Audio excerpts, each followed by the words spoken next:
Paano mo i-describe yung campaign nyo? Ito, kung magaganto na lumaban kayo.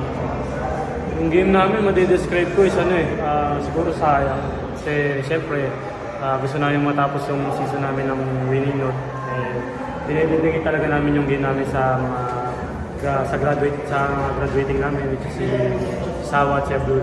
Then sa president namin, si President Bata. Kaya sobrang sayang lang na hindi namin na-close ng maayos yung game na sila man kami, di ba? So hindi kami nakadepensa ng maayos. Although nandun yung depensa, pero wala issue talaga eh. So siguro kung mas dumipensa lang kami, mas maganda. Baka sumablay. Almost na triple-double yung performance mo ngayon. So, kumbaga, it's a testament dun sa naging magandang season mo personally. Coming into next year, how do you think it will translate yung experience mo?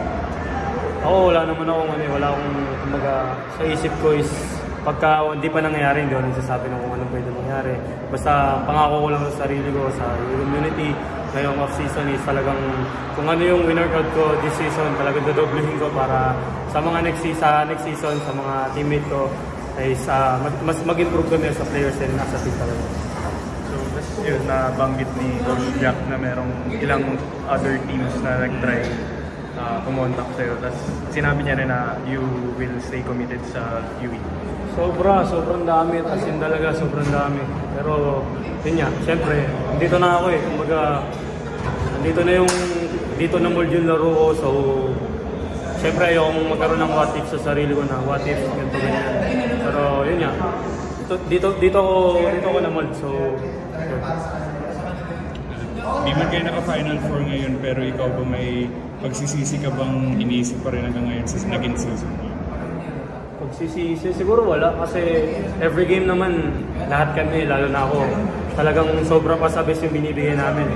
Magkakita-kita naman sa game yung minuto namin, kahit na anong pagod, pero kahit anong trabaho ibigay sa amin ni Coach, sinusunod namin ng alam mo yung todo-todo. So, walang pagsisisi. Siguro pang sayang, pero yung pagsisisi na sana pala ganito ginawa ko, wala eh, walang gano'n kasi every game, binibigay talaga namin and ako yung best ko.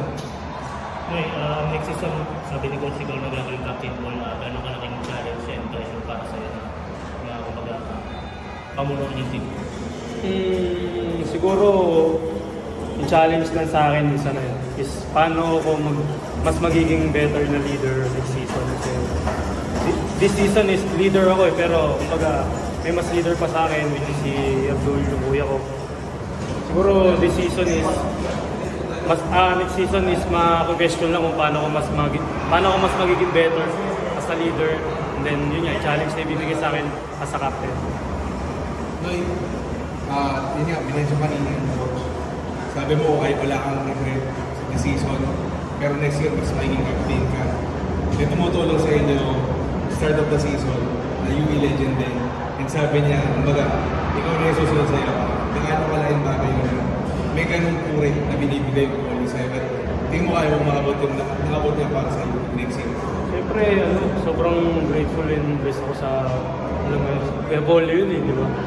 Sobrang, nakakatuwa na manggaling sa ganung successful na tao. So, sino ba naman ako para hindi mas mag-work hard, mag-hard work, di ba, na para sundan yung path na nagawa niya. So, siguro ako as a player, susundin ko lang siya kung anong experience or advice yung ibibigay niya kasi napanggalingan niya na kung nasa ako ngayon eh.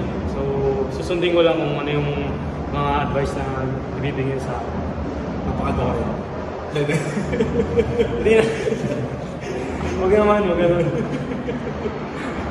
Okay, mali lang. Mali lang. Tatalon lang ako eh. Pucha. Sama.